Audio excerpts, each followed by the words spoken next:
Friends, ഇന്നത്തെ വീഡിയോയിലേക്ക് കിടക്കുന്നതിന് മുമ്പ് നമ്മുടെ ഒരു 4 ദിവസം മുമ്പുള്ള എൻ്റെ ഒരു വീഡിയോ ഉണ്ടായിരുന്നു, എങ്ങനെ ഈ സ്റ്റോക്ക് 8% സെയിം ഡേയിൽ ഇൻട്രാഡേയിൽ കൊടുത്തു എന്നുള്ളതിനെ കുറിച്ച്.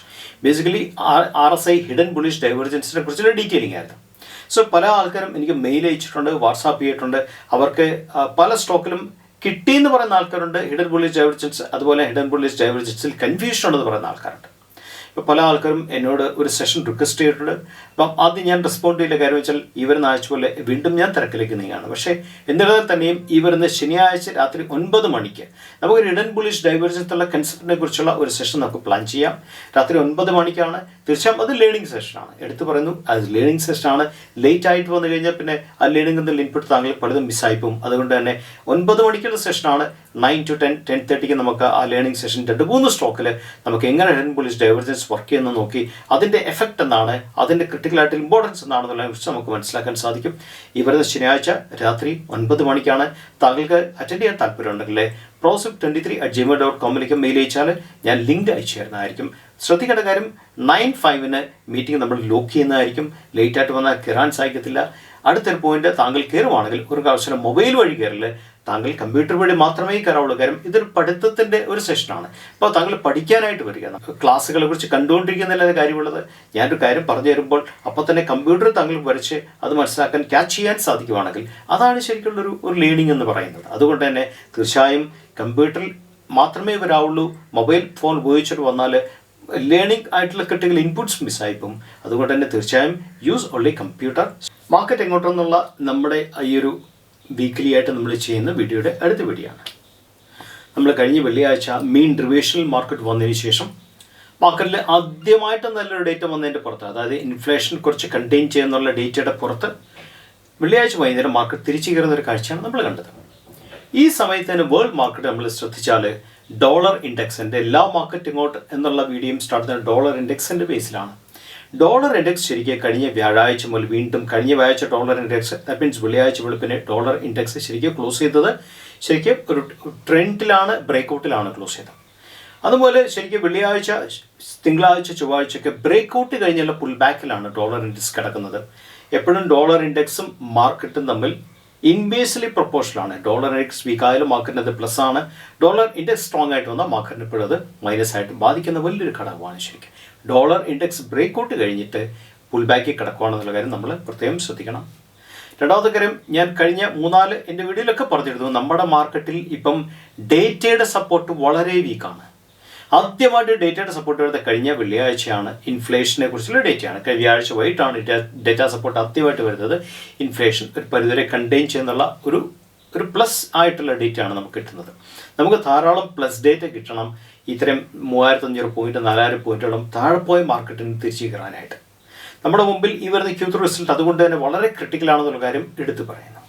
രണ്ടാമത്തെ കാര്യം, നിഫ്റ്റിയുടെ പൊസിഷൻ എന്താണ് ഞാൻ നിഫ്റ്റിയുടെ ചാർട്ട് കാണിച്ച് പറയാം. നമുക്ക് അതിനകത്ത് മനസ്സിലാക്കാൻ സാധിക്കുന്നത് ഫിബോനച്ചി ബേസിലും അതുപോലെ തന്നെ ശരിക്കും പറഞ്ഞാൽ പുൾ ബാക്ക് ബേസിലും നിഫ്റ്റിയുടെ സപ്പോർട്ട് സോണിലേക്ക് നീങ്ങുവാണ് നമുക്ക് കാണാൻ സാധിക്കും. അത് വലിയൊരു പ്ലസ് പോയിന്റായിട്ട് നമുക്ക് എടുക്കാൻ സാധിക്കും. സപ്പോർട്ടിൽ എത്തിയിട്ട് താഴെ പോകുമ്പോൾ മുകളിലേക്ക് പോകുന്നത് നമുക്ക് അധികാരമായിട്ട് ആർക്കും പറയാൻ സാധിക്കത്തില്ല. ശ്രദ്ധിക്കേണ്ട വലിയൊരു കാര്യം, ഈ വരുന്ന Q3 റിസൾട്ട് ക്രിട്ടിക്കലാണ്. റിസൾട്ടോടൊപ്പം വരുന്ന ബഡ്ജറ്റ് വളരെ ക്രിട്ടിക്കലാണ്.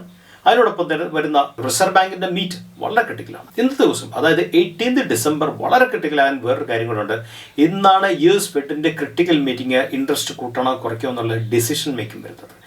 മാർക്കറ്റ് ശരിക്കും US മാർക്കറ്റ് ശരിക്കും ഒരു 0.5% ഇൻട്രസ്റ്റ് കുറയുമെന്നുള്ള ഓൾറെഡി ആ ഒരു പ്രതീക്ഷയിൽ തന്നെ മാർക്കറ്റ് ട്രെൻഡ് ചെയ്ത് പോയൊരു കാഴ്ചയാണ് നമ്മൾ കണ്ടത്. അതുകൊണ്ട് തന്നെ 80% ആൾക്കാരും വിശ്വസിക്കുന്നത് 0.5% ഇൻട്രസ്റ്റ് കുറയുമെന്നുള്ളതാണ്. പക്ഷേ ഏറ്റവും ക്രിട്ടിക്കൽ ഫാക്ടർ ജെറോം പോളിൻ്റെ മീറ്റിംഗ് കഴിഞ്ഞിട്ടുള്ള ജെറോം പോളിൻ്റെ ബേസിക് കമൻട്രിയാണ്. ജനുവരിയിൽ അവർ വീണ്ടും ഇൻട്രസ്റ്റ് കുറയ്ക്കുമോ, ഇൻട്രസ്റ്റ് കൂട്ടുമോ എന്നുള്ളതിനെ കുറിച്ചൊക്കെ നമുക്കൊരു ഏകദേശം ഒരു ഐഡിയ കിട്ടും. ജെറോം പോളിൻ്റെ കമൻട്രിയിൽ അവർ ബേസിക്കലി US ഫെഡ് സപ്പോർട്ടീവാണോ മാർക്കറ്റിന് എന്നുള്ളതിനെ കുറിച്ചൊരു ഐഡിയ നമുക്ക് കിട്ടും കമൻട്രിക്കകത്ത് ശരിക്കും. അപ്പോൾ ഇൻട്രസ്റ്റ് കുറച്ചാലും കമൻട്രി ടഫാകുന്നതിനേക്കാളും എപ്പോഴും നല്ലത് ഇൻട്രസ്റ്റ് കുറയ്ക്കുന്നതോട് ഒപ്പം തന്നെ കമൻട്രി കൂടെ ബെറ്ററായി വന്നാൽ ആ മാർക്കറ്റിന് വലിയ സപ്പോർട്ട് തരുമെന്നുള്ള കാര്യത്തിൽ ഒരു സംശയം വേണ്ട. ഇന്നത്തെ ദിവസം അതുകൊണ്ട് വളരെ ക്രിട്ടിക്കലാണ്. ഇന്ന് രാത്രിയോടുകൂടി നമുക്ക് ഇൻട്രസ്റ്റ് കുറച്ചോ എന്നുള്ള അറിയാൻ സാധിക്കും US-ലെ. അതുപോലെ തന്നെ കമൻട്രി ഇൻട്രസ്റ്റിൻ്റെ ഡിസിഷൻ എടുത്തതിന് ശേഷം വരുന്ന ശരിക്കും പറഞ്ഞാൽ ആ ഒരു പോസ്റ്റ് മീറ്റിംഗ് കഴിഞ്ഞിട്ടുള്ള കമൻട്രി വളരെ ക്രിട്ടിക്കലാണ് ഏത് മാർക്കറ്റിനെ സംബന്ധിച്ചും. നമുക്ക് നമ്മുടെ ചാർട്ടിലേക്ക് കിടക്കാം. എടുത്തു പറയുന്നു, ബ്രേക്ക്ഔട്ട്സ് സസ്റ്റെയിൻ ചെയ്യാത്ത കാലത്തോളം മാർക്കറ്റിന് കയറാനുള്ള സാധ്യത വളരെ കുറവാണ്. മാർക്കറ്റ് നമ്മളെങ്ങനെ മനസ്സിലാക്കുന്നത്, breakouts, majority of the breakouts sustain ചെയ്താൽ മാത്രമേ മാർക്കറ്റ് ഒരു ട്രെൻഡിലേക്ക് വന്നെന്ന് പറയാൻ സാധിക്കത്തുള്ളൂ. അതുകൊണ്ട് നിങ്ങളുടെ ട്രേഡ്സ് നിങ്ങൾ കരുതും പുൾ ബാക്കിലേക്ക് ഫോക്കസ് ചെയ്യുക. എപ്പോഴും വളരെ സ്റ്റോപ്പ് ലോസ് എപ്പോഴും 3% താഴെയുള്ള സ്റ്റോപ്പ് ലോസിൽ കിട്ടുന്ന ട്രേഡ്സ് നിങ്ങൾ കൂടുതലായിട്ട് നിങ്ങൾ ഫോക്കസ് ചെയ്യുക. വളരെ സെറ്റിലായിട്ടുള്ള സോൺസിൽ നിന്നുള്ള ബൈ മാത്രമേ നിങ്ങൾ കൂടുതലായിട്ട് ചെയ്യാവുള്ളൂ. കാരണം മാർക്കറ്റ് സപ്പോർട്ട് കമ്പാരിറ്റീവ്ലി കുറവാണ്. ഫ്രണ്ട്സ്, നമ്മുടെ ഇപ്പോൾ ഡോളർ ഇൻഡെക്സ് ആണുള്ളത്. ഡോളർ ഇൻഡെക്സ് ശരിക്ക് നോക്കുവാണെങ്കിൽ ഒരു ചെറിയ പുൾ ബാക്കിന് ശേഷം, ഇതൊരു പുൾ ബാക്ക് സോണാണ്. പുൾ ബാക്കിന് ശേഷം ഡോളർ ഇൻഡെക്സിൽ വീണ്ടും നമ്മൾ കാണുന്നത് ഒരു ചെറിയ തിരിച്ചൊരു പുൾ ബാക്ക് കംപ്ലീഷന് ശേഷം, ശരിക്കും പറഞ്ഞാൽ പ്രീവിയസ് ബ്രേക്ക്ഔട്ട് സോണിലാണ് കംപ്ലീറ്റ് ചെയ്ത് ഇവിടുന്ന് ബ്രേക്ക്ഔട്ട് പോയി. സോ ആ ഒരു സോൺ, ഇതാണ് സോൺ എന്ന് പറയുന്നത്. ആ സോണിൽ വന്ന് കംപ്ലീറ്റ് ചെയ്തതിന് ശേഷം എന്താ സംഭവിക്കുന്നത്, തിരിച്ച് വീണ്ടും ആ പുൾ ബാക്കിൻ്റെ അകത്തും ഈ ഒരു പുൾ ബാക്കിൻ്റെ അകത്തുള്ള ഒരു ചെറിയ സോൺ, ഈ സോണും കൂടെ കട്ട് ചെയ്തതിന് ശേഷം അവിടെ ഒരു ബ്രേക്ക്ഔട്ട് കൊടുത്തിട്ട് ഇവിടെ ഒരു ബ്രേക്ക്ഔട്ട് കൊടുത്തിട്ട് പുൾ ബാക്കിൽ കിടക്കുകയാണ്. സോ ഡോളർ ഇൻഡെക്സ് എപ്പോഴും മാർക്കറ്റിന് എഗൻസ്റ്റായിട്ടാണ് നോർമൽ കേസ് വർക്ക് ചെയ്യുന്നത് കൂടുതലായിട്ട്. സോ നമ്മൾ നോക്കിയാൽ കഴിഞ്ഞ വ്യാഴാഴ്ച ബ്രേക്ക്ഔട്ട് കൊടുത്തതിന് ശേഷം നമ്മൾ വെള്ളി, തിങ്കൾ, ചൊവ്വ, ഇത് ഇന്നത്തെ ദിവസം, സോ ഈ ദിവസമൊക്കെ ബ്രേക്ക്ഔട്ട് കഴിഞ്ഞുള്ള പുൾ ബാക്കാണ് നമ്മൾ കാണുന്നത്. നമ്മളൊരു 2 hours ടൈം ഫ്രെയിമാണ് നിങ്ങളുടെ മുമ്പിൽ കാണുന്നത്. നമുക്ക് എന്താ കാണാൻ സാധിക്കുന്ന ഹയർ ലോസ് ഡെവലപ്മെൻ്റ് ആണ്. ഇത് ലോ ആണ്, ഇത് ലോ ആണെങ്കിൽ ഹയർ ലോ ആണ്, അടുത്ത ഹയർ ലോ ആണിത്. So this is A matter of issue ആണ് ശരിക്കും നമ്മളെ മാർക്കറ്റിനെ സംബന്ധിച്ച്. എനിവേ ഹയർ ലോസ് ഡെവലപ്മെൻറ്റ് മാത്രമല്ല, ടൈറ്റ് റേഞ്ചിലേക്ക് വന്നെന്ന് വേണമെങ്കിൽ നമുക്കിവിടെ പറയാനും സാധിക്കും. എനിവേ നമ്മൾ നിഫ്റ്റിയിലേക്ക് കിടക്കാം. നമ്മുടെ മുമ്പിൽ നിഫ്റ്റിയുടെ ചാർട്ടാണുള്ളത്. നിഫ്റ്റി കണ്ടിന്യൂസ് ആയിട്ട് അപ്പ് ട്രെൻഡ് പോയതിന് ശേഷമുള്ള ഡൗൺ ട്രെൻഡ്, പിന്നെ ഒരു ചെറിയ ഒരു പുൾ ബാക്കാണ് നമ്മൾ കണ്ടത്. സോ ഇവിടെ നമുക്ക് കാണാൻ സാധിച്ചത്, ഇവിടെ ഒരു ചെറിയ ഒരു ബ്രേക്ക്ഔട്ടെല്ലാം കൊടുത്തിട്ട് നിഫ്റ്റി നിൽക്കുന്നൊരു കാഴ്ചയാണ് നമ്മൾ കണ്ടത്. കൊടുത്തിട്ട് ഈ ഒരു സോണിൽ നിഫ്റ്റി ഒരു കൺസോളിഡേഷൻ സോണാണെന്ന് വേണം പറയാൻ സാധിക്കും. ഈ സോണിൻ്റെ കുറച്ച് പ്രത്യേകതകളുണ്ട്. അതായത് നമ്മൾ ശ്രദ്ധിച്ചാൽ നമുക്ക് കാണാൻ സാധിക്കും, ഒന്ന്, ഇന്നലത്തെ ക്യാൻഡിൽ എന്ന് പറയുന്നത് ക്രിട്ടിക്കൽ മൂവിങ് ആവറേജസിന് താഴെ പോയി.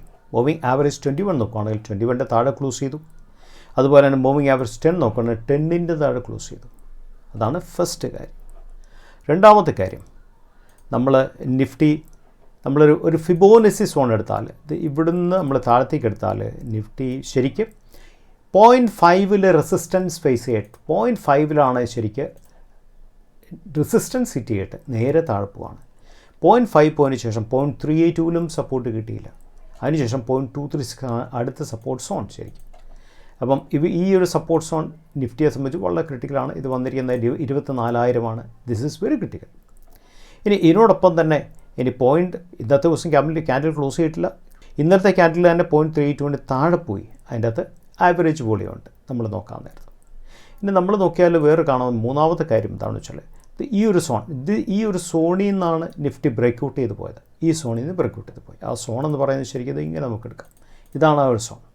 സോ ഇന്ന് ഈ നിമിഷം നിങ്ങളോട് വീഡിയോ റെക്കോർഡ് ചെയ്യുന്ന ഈ നിമിഷം എന്ന് പറയുന്നത് ശരിക്കും പറഞ്ഞാൽ നോക്കൂ, ആ ബ്രേക്ക്ഔട്ട് സോണിൽ വന്ന് നിഫ്റ്റി കിടക്കുകയാണ്. ഇവിടെ നിന്ന് സപ്പോർട്ട് എടുക്കുന്നു വെച്ചാൽ വിൽ വെയിറ്റ് ആൻഡ് സീ. ശ്രദ്ധിക്കേണ്ട കാര്യം, ഇവിടെ ഈ ഭാഗത്തൊരു ഡബിൾ ബോട്ടം സപ്പോർട്ട് കിടപ്പുണ്ട്. ഈ ഒരു സോണിൽ നമ്മൾ നോക്കാമെങ്കിൽ ഇതൊരു ഡബിൾ ബോട്ടം സപ്പോർട്ടുള്ള സോണാണ്. ഒരു പ്രാവശ്യം അവിടെ സപ്പോർട്ട് എടുത്ത് പോയതാണ്.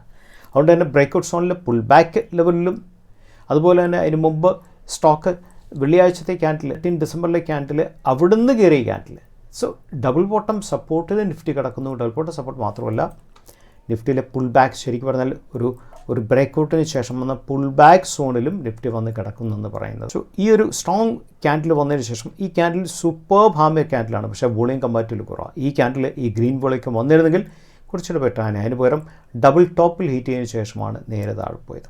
അതുകൊണ്ട് ഈ ഒരു സോൺ സപ്പോർട്ട് കൊടുക്കുമെന്ന് വെച്ചാൽ ബൈ 330 നമുക്ക് ക്ലാരിറ്റി കിട്ടത്തുള്ളൂ. കൊടുക്കാനുള്ള സാധ്യതകൾ ഒരുപക്ഷെ നമുക്ക് കാണാൻ സാധിക്കും. അതുകൊണ്ട് നമുക്ക് ഈ കാണാൻ സാധിച്ചുകൊണ്ട് കാര്യമില്ല, ഈ സോണിൽ സപ്പോർട്ട് എടുത്താൽ നന്നായി എന്നുള്ള കാര്യമാണ് നമുക്കുള്ളത്. അതുകൊണ്ട് തന്നെ ഫിബോനിച്ചി നമ്മൾ വെച്ച് നോക്കുമ്പോഴത്തേക്കും ശരിക്കും അതിനും താഴെയാണ് സപ്പോർട്ട് കിടക്കുന്നത് എങ്കിൽ പോലും നമ്മൾക്ക് ഒരു ബ്രേക്ക്ഔട്ട് സോണിലേക്ക് തിരിച്ച് പുൾ ബാക്കിൽ വന്നെന്നൊക്കെ വരാവുന്ന ഒരു ലെവലിലേക്കാണ് അറ്റ് പ്രസൻറ്റ് നിഫ്റ്റി ഉള്ളത്. Will wait and see.